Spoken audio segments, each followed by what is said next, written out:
I'm Valerie Stunning. I own and operate Paradise City Creamery, and this is how I live. When I moved here, I was living abroad. I had been living on the road for maybe close to 3 years. No home base, just a suitcase and a pair of clear heels, and I was stripping all over the world.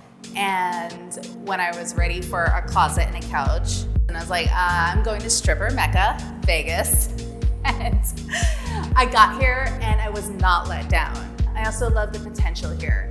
I think there's something about it having this cosmopolitan feel in some aspects for everything that's going on the Strip. And then this small town vibe, if you look at downtown and you see the pockets of the community forming there, and it's very distinct and very unique. What inspired me to start making ice cream is one thing, and how that led into a business is, it's not separate, it's just almost a separate thought. Making ice cream for me was a hobby that happened because of all those things that happened to come at this point in my life where I was at this creative crossroads. And I was like, well, I can just fuck around and make my own ice cream and bring it over to my friend's house and drink a bottle of champagne and have the time that I want to have. What made me want to take making ice cream as a hobby and turn it into a business was a dream that I had for a more inclusive and intersectional Las Vegas. The experience of Paradise City Creamery when you come to a pop-up is obviously the ice cream, and you get this beautiful, indulgent, like over-the-top gold cone with a glittering gold cherry on top, right? And then you go and you take that cone and you go into our confessional, which is modeled after my experience in a VIP room. And so the confessional is designed to do just that. So people would come in and we would ask them a few questions, obviously with consent, always with consent. And you ask them a series of questions, and then by the end of it, they know each other a lot better. There's been a lot of ice cream licking to kind of think of the answers while they do it. Curating experiences, making people feel good.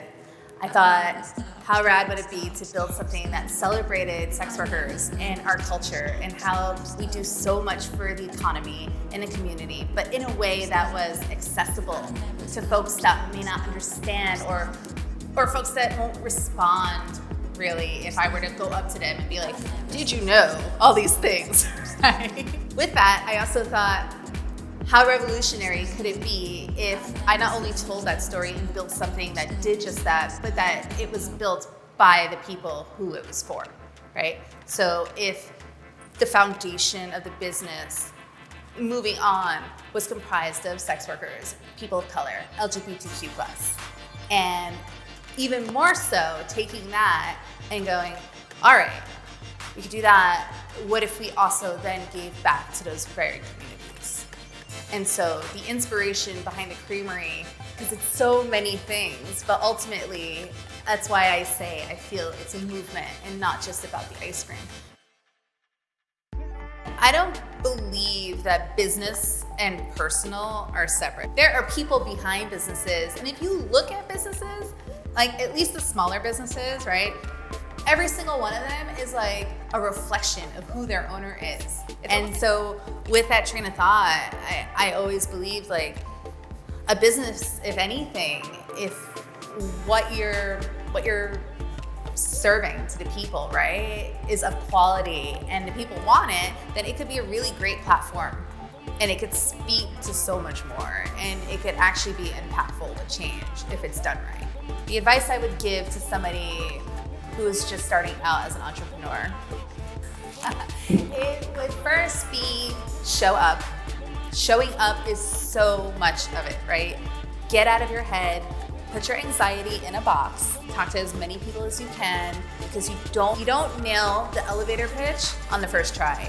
Just putting yourself out there and getting out of your own head is probably one of the biggest things. Don't be afraid to fuck it up.